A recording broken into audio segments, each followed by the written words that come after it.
Salut, ça Jean-Loup? Ça va, ouais. Eh bien nickel, merci de nous avoir reçus aujourd'hui. Donc on vient voir un peu cette installation, chouette. Ouais, surtout encore en travaux, mais bon.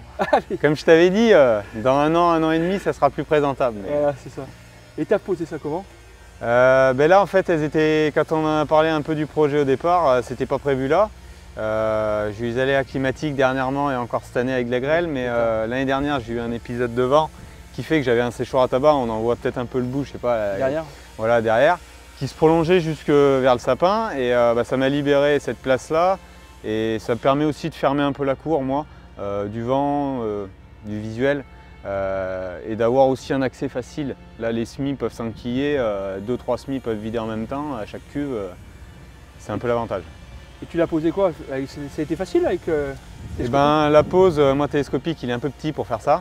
De bras, c'est pas le poids qu'elles font, hein, mais c'est le bras. Bon, moi je suis équipé d'une pelle de 24 tonnes, donc là, l'avantage, le bras est long, voilà, donc je peux les poser vraiment sur place. Je les ai posés tels que avec la pelle, quoi. On fait soin de les aligner, quoi, mais bah, j'ai juste préparé une dalle 20 cm d'épais dessous, pour qu'elle soit au propre, quoi. Mais après, je pense que tu peux les poser aussi sur du pavage. Hein.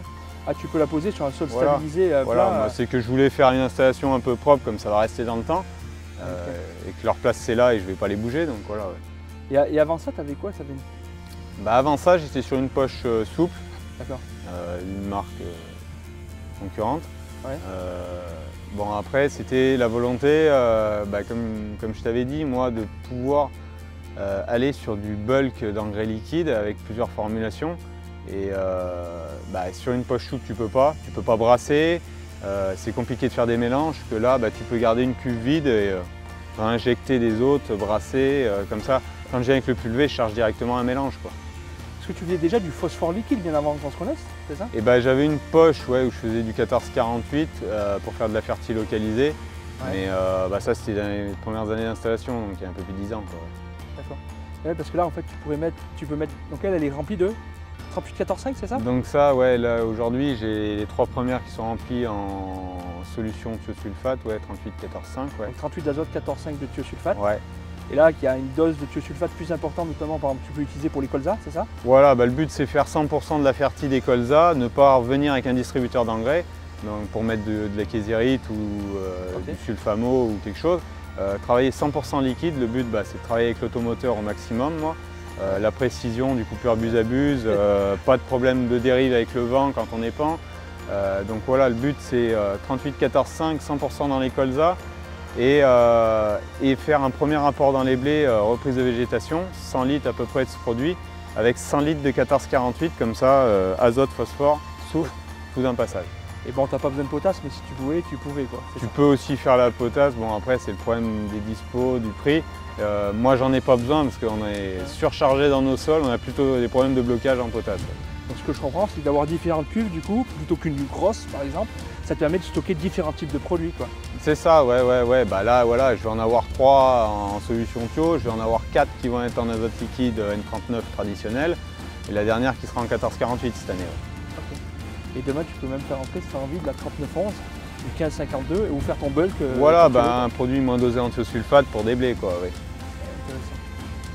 Intéressant. Et là, du coup, parce qu'actuellement, tu fais beaucoup en solide et tu veux passer plus en liquide, c'est ça? Je faisais, en gros, sur la ferme principale ici, je faisais tout ce qui est blé colza en liquide, N39 simplement. Ouais. Donc je repassais dans mes colzas avec le distributeur d'engrais pour mettre de la késérite, je repassais dans mes blés pour mettre de la késérite. Mais je ne pouvais pas avoir un produit type thiosulfate sans avoir des cuves qui ont des brasseurs. Exactement. C'est très intéressant. Et du coup, une autre chose, depuis le Covid où on y est tous passés, on a dû évoluer, notamment dans la communication. Je crois qu'on s'est vu 2 ou 3 fois en visio. Oui. Ça a été facile pour toi? Ça s'est passé comment?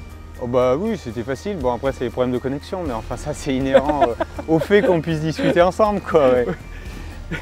Et ça s'est connecté. Un jour, on a fait une réunion dans la bagnole, je crois. Ouais. C'était pas mal. Donc, ça a été.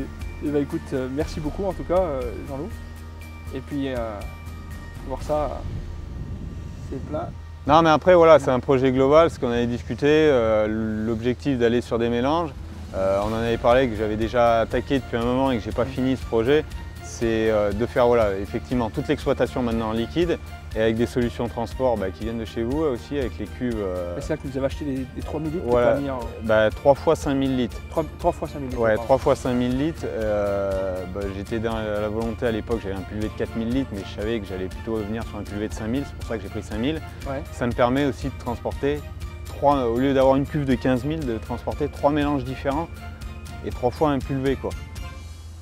Ça, c'est pour ravitailler des cuves là jusqu'au champ. Jusqu'au champ, j'ai quand même un site qui est à 45 km vers le nord. On a des terres à 10 km vers le sud. Donc je ne veux pas me trimballer avec l'automoteur sur la route tout le temps. Comme ce tracteur là qui est derrière nous fait rien à cette époque-là.